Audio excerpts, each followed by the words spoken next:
Bonjour à toutes et à tous. Bienvenue dans Smart Impact, l'émission des audacieux responsables, celles et ceux qui font de la RSE, la responsabilité sociétale et environnementale, un axe fort de leur développement. Au sommaire de ce mardi, l'invité de Smart Impact, c'est Michel Dailly, directeur général de Well Pharma, groupe qui compte plus de 100 officines et propose depuis le printemps une armoire à pharmacie solidaire pour aider les plus pauvres à accéder aux soins.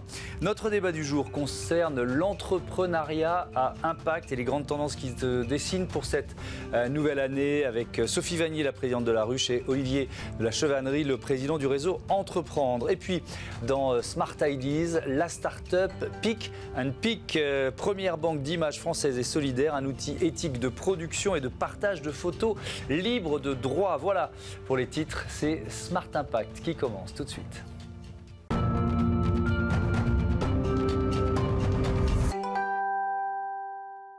Bonjour Michel Dailly, bienvenue. Bonjour Thomas. Vous êtes donc le directeur général de Well Pharma, vous regroupez plus de 100 pharmacies, je l'ai dit dans les titres, un peu partout en France. C'est quoi? C'est un réseau coopératif? Comment on peut vous définir? Alors, c'est effectivement intéressant. Ce qui est important dans la pharmacie, c'est de voir que le pharmacien restera toujours un professionnel de santé indépendant. Et que, donc moi, je dirige effectivement un groupement de pharmacies qui fédère des pharmacies, notamment sur des problématiques d'achat. Mais aussi, et c'est ce qui est un petit peu nouveau dans l'univers de la pharmacie, c'est la création d'enseignes, donc de réseaux un peu plus homogènes, un peu plus fédérés, qui bien évidemment conservent toute la légitimité de l'indépendance du pharmacien, mais qui apportent autour de l'officine, autour de la pharmacie, un certain nombre d'éléments communs qui font que ces pharmacies se regroupent derrière une enseigne. Ouais, donc Well Pharma, c'est une enseigne. Donc on a bien compris qu'il y avait un levier d'achat qui pouvait être intéressant quand vous achetez groupé à une centaine d'officines. Et vous vous présentez comme une enseigne pionnière de l'officine responsable. Mais ça veut dire quoi, être une pharmacie responsable? Alors, c'est assez intéressant parce que moi, je viens de l'univers du retail et j'ai travaillé dans plein d'enseignes différentes. Et ça fait 4 ans que je suis dans l'univers de la pharmacie. Et en arrivant dans la pharmacie, je me disais, c'est des réseaux comme les autres. Ça va se travailler comme une enseigne dans le sport ou dans l'optique ou dans le textile, comme j'ai pu le faire dans mes vies antérieures.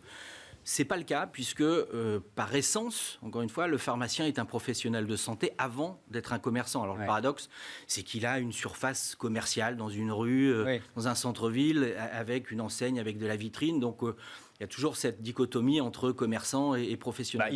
Il est un peu des deux, mais il est d'abord professionnel de santé. Il est un peu des deux, exactement. Mais il est avant tout professionnel de santé, avec des responsabilités de professionnel de santé, avec un cahier des charges, avec des engagements, etc. Donc, par essence, je pense que la pharmacie est déjà responsable, ou le pharmacien est déjà responsable de par son activité, parce que, encore une fois, il y a une réglementation, parce qu'il y a des enjeux économiques, sociétaux, etc., au niveau de la santé, au niveau de la sécurité sociale, etc., et que le pharmacien, par essence, donc ça, c'est le principe de base. Mais ensuite, vous en faites un élément fort de l'enseigne Well Pharma. Donc ça, tout à fait. Pourquoi vous allez plus loin? Alors, en quoi on va plus loin? On va plus loin en formatant des services, en formatant une politique de service et d'accompagnement et de conseil vis-à-vis des patients, des clients. On parle de la patientèle dans l'univers de la pharmacie.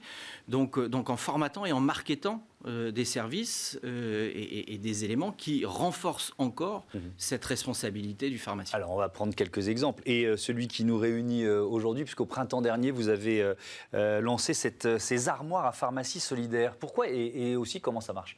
Alors, pourquoi vous l'avez évoqué dans la première question au départ, est-ce que c'est coopératif? Oui, on a une culture coopérative au niveau de Well Pharma, donc il y a beaucoup d'initiatives qui viennent du terrain, qui viennent de nos pharmaciens, qui mettent en place des choses, et puis on se dit nationalement, ça a un intérêt, donc on va le développer sur l'ensemble du parc. Quand ça marche, on développe. Quand ça marche, on développe. Ouais. Et donc, cette initiative, elle vient effectivement d'une idée assez simple. Il y a de plus en plus d'initiatives dans différents secteurs d'activité qui actionnent des leviers de solidarité des Français sur des actes assez simples.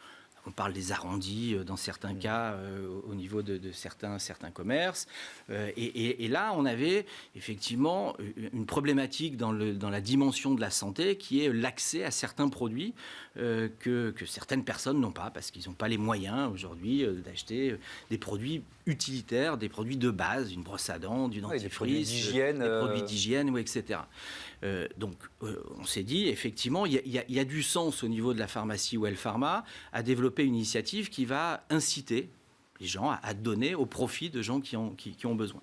Donc voilà, ça a été testé dans une officine, ça a fonctionné, donc on l'a développé il y a effectivement 1 an maintenant, dans l'ensemble de nos pharmacies, avec cette armoire à pharmacie solidaire, où chacun peut donner un produit qu'il a acheté dans la pharmacie alors c'est pas des produits qui ont déjà servi, on est bien d'accord. Bien évidemment pas des produits qui ont déjà servi, c'est des produits qui ont une traçabilité. On n'est pas sur du médicament parce que bien évidemment on n'a pas le droit de donner des médicaments. Donc c'est vraiment des produits de soins, des produits d'hygiène, des produits qui sont neufs.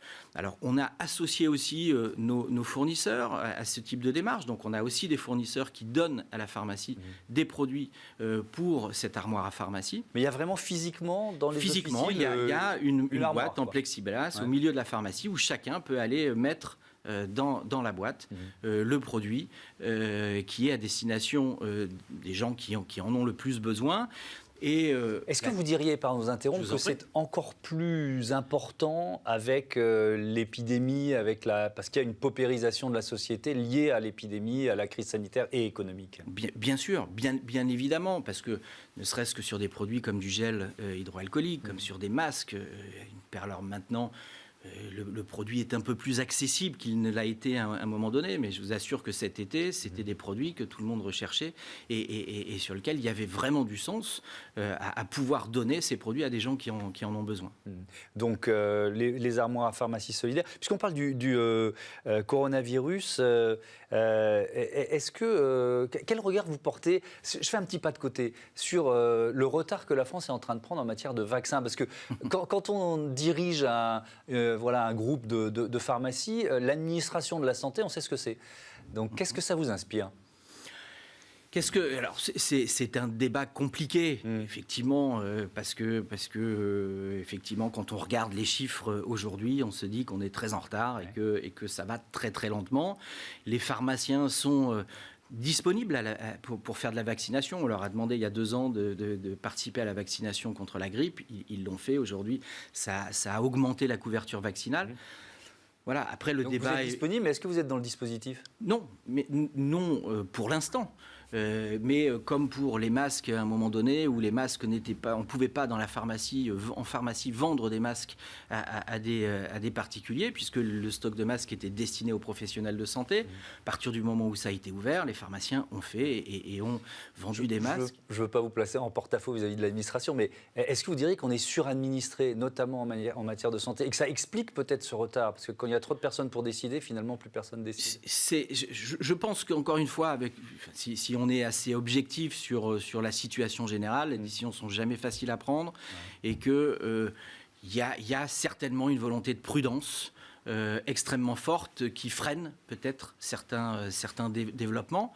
Mais c'est vrai qu'on a tous envie que la campagne de vaccination démarre beaucoup plus rapidement et qu'on ait une vaccination beaucoup plus massive que ce qui se passe aujourd'hui. Allez, je reviens aux armoires à pharmacie solidaire. Que deviennent les produits ? Qui les distribue après ? Est-ce que ce sont des gens qui viennent directement se servir dans les pharmacies ou est-ce que vous passez par des associations ? On a voulu que ce soit organisé, tracé et il y a effectivement des associations, des relais sur des associations locales. Donc là aussi, on n'a pas voulu avoir une démarche nationale en imposant une association à l'ensemble des pharmaciens. Donc c'est chaque pharmacien localement qui a un accord avec une association. Ça peut être la Croix-Rouge, ça peut être les Restos du Cœur, ça peut être le Secours Populaire, ça peut être des associations beaucoup plus locales d'aide aux personnes en difficulté. Donc chaque pharmacie a passé un accord avec une association locale qui vient tous les 15 jours, chercher le contenu de l'armoire à pharmacie et le donner aux personnes qui sont identifiées comme en ayant besoin.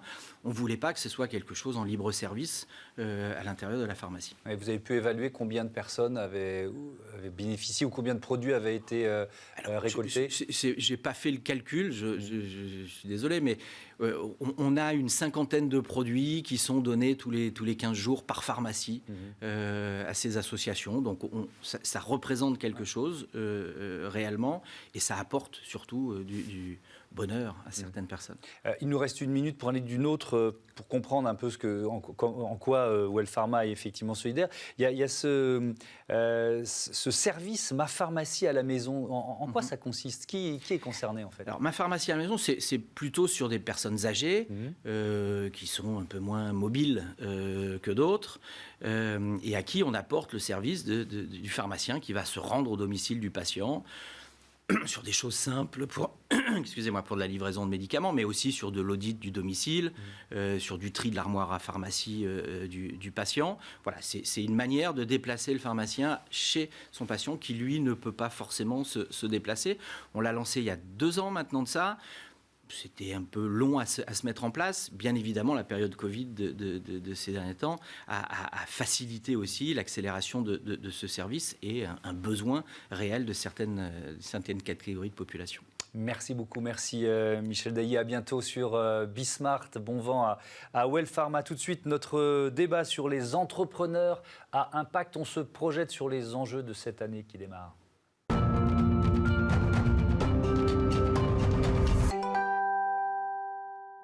Notre débat du jour concerne donc l'entrepreneuriat à impact et les grandes tendances qui se dessinent pour cette nouvelle année. J'accueille Sophie Vanier, bonjour, vous êtes la présidente de Laruche, bienvenue. Et Olivier de la Chevannerie, président du réseau Entreprendre, bonjour et bienvenue. Définition, tiens, pour commencer, c'est quoi pour vous un entrepreneur à impact? Sophie Vanier.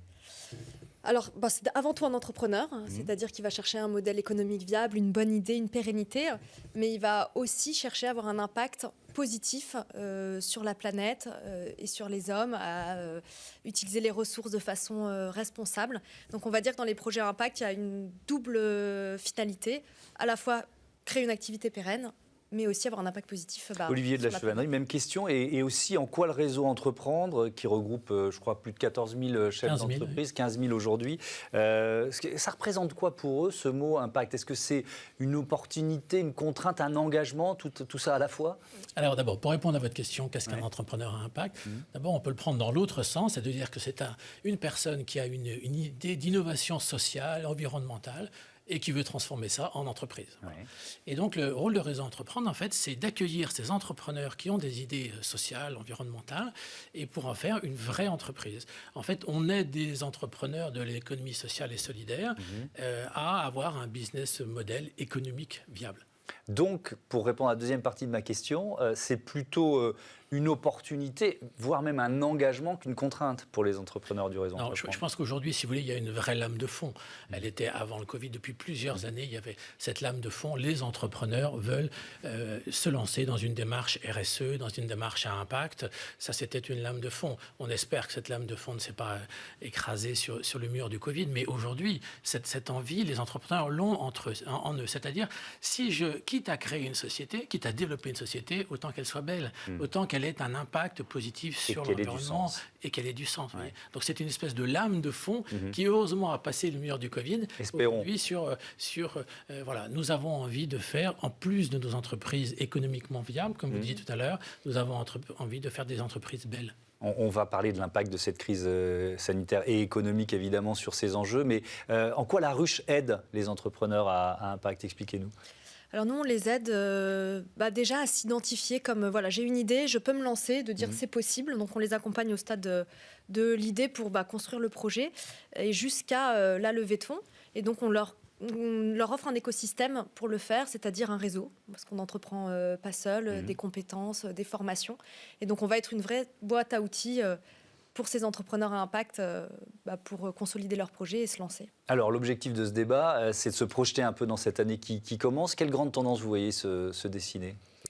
Alors, il y en a plusieurs. Je pense que la consommation responsable en est une principale, à la fois en B2C. Enfin, pendant longtemps, il y a eu cette lame de fond dont vous parliez, était quand même encore réservée à des personnes assez militantes. Je pense à un projet qu'on accompagne qui s'appelle Beauty Mix, qui est porté par une entrepreneur qui s'appelle Nelly Pitt et qui amène un robot pour faire ses cosmétiques à la maison, dans sa salle de bain. Et en fait, aujourd'hui, c'est chez Darty, c'est chez Nature et Découverte. Et donc, il y a une vraie démocratisation de ce type d'engagement. Et puis, il y a aussi tout un engagement auprès du B2B sur les déchets, les cartons. Il y a une explosion du e-commerce, par exemple. Mais ce e-commerce, il a des impacts. Et donc, on a des projets comme Hop Hop Hop qui réinventent en fait l'emballage pour les livraisons. Donc, je pense que la consommation responsable, c'est une grosse tendance. Et la consommation, je dirais aussi locale. On parle du e-commerce, il y a une explosion des livraisons pendant le confinement. Il y a une étude qui montre qu'il y a 1 Français sur 2 qui veut consommer plus localement. Et donc, c'est à la fois des produits qui viennent d'à côté de chez soi. Et c'est aussi une façon de restructurer des filières en France. On l'a vu avec l'horticulture. Aujourd'hui, on peut se procurer des fleurs françaises et de saison. Et il y a beaucoup de projets comme ça. Voilà, on accompagne par exemple une jeune femme qui accompagne les producteurs laitiers à transformer les produits, à vivre de leur savoir-faire. Donc, consommation responsable, relocalisation, deux grandes tendances que vous voyez. Olivier de la Chevalerie, je viens sur ce que vous avez commencé à évoquer, c'est-à-dire qu'il nous reste 6 minutes dans ce débat, je pense qu'il faut prendre vraiment le temps d'approfondir. Quand on est un entrepreneur qui a en tête la viabilité de son entreprise et qu'on est confronté à la crise économique actuelle, est-ce que l'impact, ça ne devient pas secondaire? Est-ce qu'il n'y a pas ce risque, en tout cas, que l'impact devienne secondaire? C'est une bonne question. C'est pas de pause sur la direction d'un monde meilleur. C'est-à-dire qu'il faut absolument qu'on continue. Moi, je pense que les grands enjeux aujourd'hui de 2021, c'est se dire, voilà, les entrepreneurs se sont heurtés à ce mur. Aujourd'hui, derrière, ils ont parfois à reconstruire partiellement ou complètement leur modèle économique. Surtout qu'ils le reconstruisent avec cette partie impact en se disant, si je reconstruis, quitte à reconstruire, autant reconstruire mieux. Je pense qu'il y a un certain nombre de sujets qui sont très importants. C'est la partie sociale. Dans la RSE, il y a la responsabilité sociale ou sociétale, mais sociale des entreprises. Aujourd'hui, on a quand même dans nos entreprises des salariés qui sont perdus. Ils sont stressés, ils sont inquiets, ils doutent. Donc ça va être un des grands enjeux, c'est-à-dire leur redonner confiance. Ouais. C'est un de nos rôles de chef d'entreprise, c'est de redonner confiance aux parties prenantes. Et le télétravail, j'ouvre une parenthèse qui n'en est pas une, ça joue un rôle dans cette perte de repères et dans le lien de confiance qu'il faut renouer. Alors ça, c'est tout à fait extraordinaire. Dans mon entreprise, on travaille beaucoup dans le service, donc ce sont des gens qui se déplacent chez des clients. Donc nous, le télétravail, ce n'était pas un sujet, quoi. Sauf qu'on s'est pris, comme tout le monde, le confinement. On a commencé à mettre en place le télétravail. Le télétravail, aujourd'hui, est devenu une composante de la société. Et si je refais un calcul, aujourd'hui, le fait d'avoir 30% de mes salariés qui ont accès au télétravail a diminué mon empreinte carbone sur la partie déplacement de 5%. Donc, en fait, on se rend compte quand même que dans cette crise qui a été quand même systémique, en fait, il y a un certain nombre de choses qui sont intéressantes. Et il faut que 2021 soit la concrétisation de tous ces sujets qu'on a été obligé de mettre sur la table. Mais aujourd'hui, faire perdurer le télétravail, on parlait de télémédecine, on parlait d'emploi de proximité, permettre à les gens de chez nous de travailler sur leur mobilité, etc. Tout ça, ce sont des choses, on a été obligé de le faire avec le confinement. Ouais. Il faut absolument que ça se prolonge sur 2021. Et pour reprendre ce que disait Sophie Aigné, la lame de fond de la consommation, elle doit d'une certaine façon emporter les entrepreneurs qui sont hésitants? Oui, je pense qu'on a un vrai sujet, par exemple, avec les commerces. Eh bien, si vous voulez, aujourd'hui, les gens ont bien compris qu'il fallait aller consommer dans ces commerces. Il fallait, quand on a commencé à dire j'ai mon commerce de proximité et en face j'ai Amazon, se dit bien sûr, je vais vers mon commerce de proximité. C'est-à-dire que là, aujourd'hui, on a une lame de fond qui s'est créée après Covid, d'ailleurs. C'est très intéressant. C'est aujourd'hui, ma femme tient une librairie et si vous voulez, on ne parlait pas des libraires. Aujourd'hui, on parle tout le temps du libraire, aller chez son libraire, passer le soir chez son libraire. Vous voyez, ça, c'est très intéressant. Et ça, on gardera ça après. Si on jette aussi un coup d'œil dans le rétroviseur, quels projets qui ont émergé dans cette année 2020, d'après vous, Sophie Aigné, vont vraiment perdurer, vont vraiment s'imposer? Il Il y en a plusieurs, les projets autour de la santé, Ouais. notamment. Je pense à un projet qui s'appelle Oui Pharma, WI, donc pas Well Pharma, mais qui fait de la livraison solidaire de médicaments par des bénévoles et des pharmaciens. Et tous ces projets de santé, les projets de zéro déchet, locaux. Enfin, je pense que la tendance, elle est là depuis longtemps. Et c'est toujours, on est sur les circuits courts, la consommation plus responsable, plus inclusif aussi, le social, c'est très important. Et on espère qu'il va y avoir un entrain en 2021. Et moi, j'en suis persuadée que... il y a une... Vous ne voyez pas les entrepreneurs douter, pour répondre aussi à la question que je posais tout à l'heure sur l'impact de la crise et les priorités?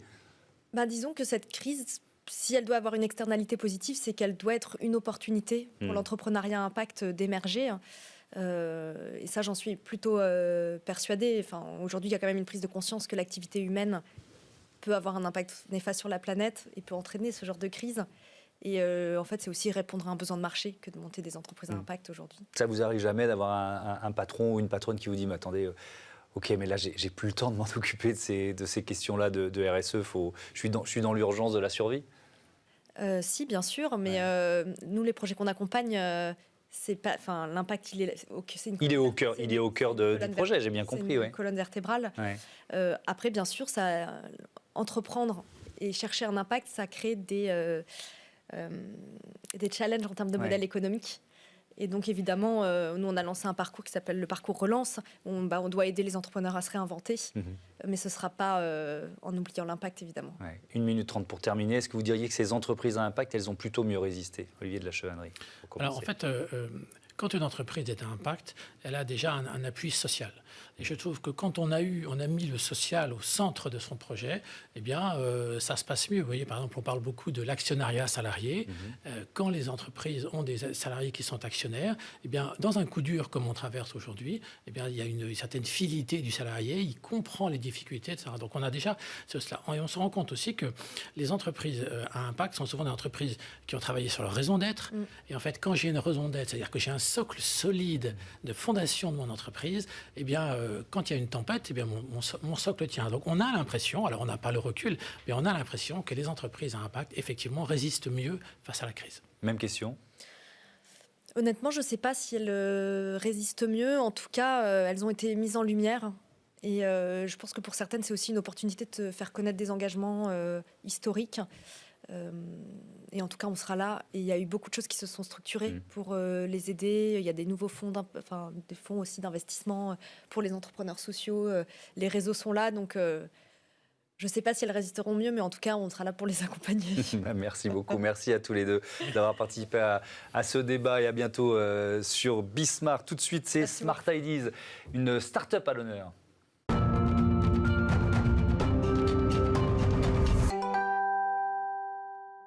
Smart Ideas avec Marie-Hélène Gondre-Vidalinck. Bonjour, vous êtes avec Julie Langlade, la fondatrice de Pick & Pick. Quand l'avez-vous créé et avec quelle idée ? Alors, commercialement, ça va faire 16 mois que nous avons lancé Pick & Pick, mais Pick & Pick existe depuis un peu plus longtemps, puisque nous avons d'abord constitué le fonds d'image, qui lui grandit tous les jours. Mais voilà, ça fait 16 mois que Pick & Pick... Et donc, l'idée de départ, c'était quoi ? Qu'est-ce qui la rend originale par rapport à d'autres banques d'images ? Rappelez ce qu'est une banque d'images. Ouais. Donc, c'est un outil, c'est une photothèque digitale qui rassemble les images par catégorie, nature, santé, famille, animaux.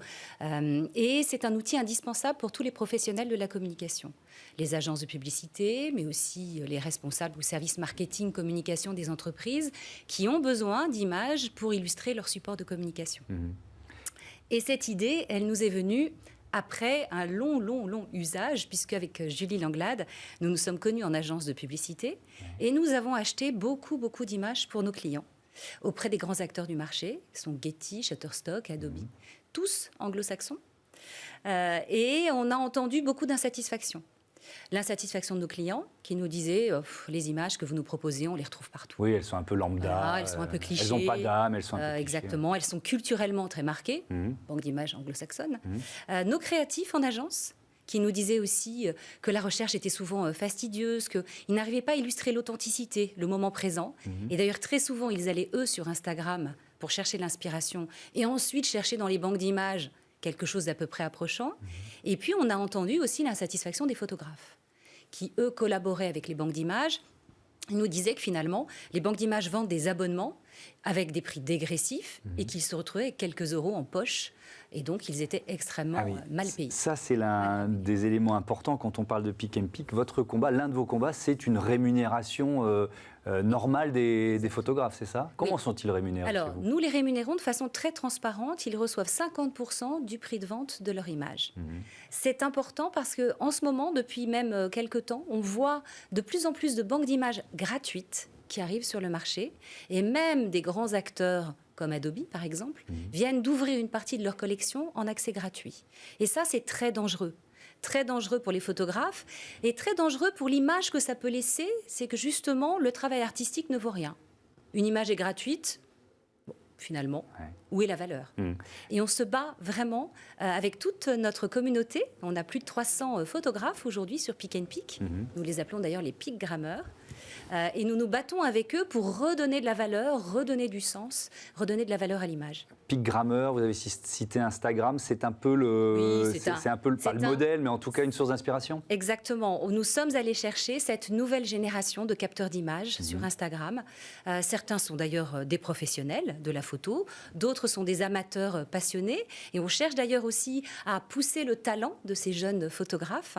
Et aujourd'hui, sur Pick and Pick, nous avons plus de 50 000 images. La collection grandit chaque jour avec notre communauté extrêmement engagée, donc de pickgrammeurs, puisqu'ils sont plus de 300 aujourd'hui. Donc plus de 50 000 photos, plus de 300 photographes et des partenaires. Je vais citer ces partenaires: France Alzheimer, la Fondation Abbé Pierre, Action Enfance, Premier de Cordée, Fondation Nature et Découverte, Fondation ID Kids et la Fondation Guy de Marle. Pourquoi vous êtes partenaire? Vous leur versez de l'argent? Comment ça fonctionne? Là aussi, tout ça est venu aussi d'un usage. Dans nos dernières années de communicantes en agence, nous avons accompagné des associations. Et nous avions toujours la même problématique, qui était rajeunir les donateurs. La population, l'âge moyen des donateurs en France vieillit beaucoup. Et c'est d'ailleurs assez dangereux pour les associations. Et on s'est dit, c'est vrai que ce n'est pas que les plus jeunes ne sont pas généreux, c'est pas vrai, mais que le modèle même du don est un peu ancien. À part de grands événements médiatiques comme le Téléthon, qui va exposer justement le travail magnifique des associations auprès d'une population plus jeune, nous nous sommes dit, nous avons un outil merveilleux, une banque d'images avec des catégories. Et derrière chaque catégorie, nous allons chercher un partenaire solidaire que nous allons soutenir. Et cela permettra de mettre en avant tout leur travail auprès d'une population plus jeune. Puisque les pickgrammeurs sont plutôt des trentenaires. En agence, les directeurs de création et directeurs artistiques sont aussi plutôt des trentenaires. On s'est dit, on va créer un écosystème vivant qui va permettre de partager les valeurs et les engagements de nos partenaires. Donc voilà, France Alzheimer a été le premier à nous rejoindre derrière la catégorie santé. Puis ensuite, il y a eu l'Abbé Pierre. Voilà. Et on a aujourd'hui 7 partenaires avec lesquels nous avançons main dans la main. C'est-à-dire que Pick and Pick n'est pas une banque d'images comme les autres. C'est un écosystème éthique et solidaire.